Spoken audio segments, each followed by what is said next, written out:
गुलामी चो सी ते हुण निकल आया या निकल आई है। पहली गवाही कित्थों आएगी? याद रखे, हमारी गवाहियां हमारे घर से ही पैदा होती हैं। वो चंगियां हों ते भावें मंदियां हों, हमेशा गवाही कोई दूसरा देगा। और इनके गुलामी में से निकलने की गवाही कौन दे रही है? राहिब फाइशा। और ने कहा कि उसने उन जसूसों को जो किसी वक्त गुलाम थे और अब वो गुलामी में से निकल आए हैं और अब वो उस मुल्क को, उस जगह को, उस सरजमीन को हासिल करने के लिए जा रहे हैं। और ये जसूस जब वहां पर गए तो आपको याद रखना भी चाहिए कि जेड़ा खुद गुलामी तो आजाद होएगा वो किसी गुलाम को आजाद कर सकता है। मेरी बात समझ में आ रही है?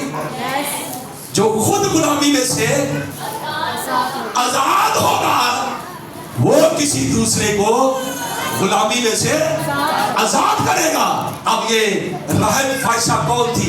गैर मबूदों को सजदा करने वाली, गैर मबूदों के सामने झुकने वाली, उनकी कुर्बानियां चढ़ाने वाली, और ये गैर मबूदों के बुतों के गुलाम थी। और लिखा है उसने इकरार किया, खुदावंद तुम्हारा खुदा ही आसमान और जमीन का खुदा है, जिसने तुम्हें फिरौन की गुलामी से निकाला। और हमारे दिल सारी बातें सुनकर पिघल गए। ये हो गए, जरा जोर से बोले हालेलुया, जोर से बोले हालेलुया, हालेलुया। तुम्हारी स्टोरी सुन के,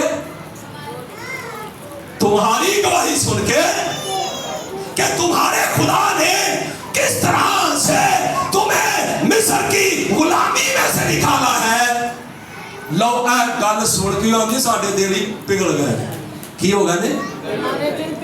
हमारी आजादी की स्टोरी ऐसी हो, हमारी गुलामी से आजादी की गवाही ऐसी हो कि किसी का दिल पिघल जाए।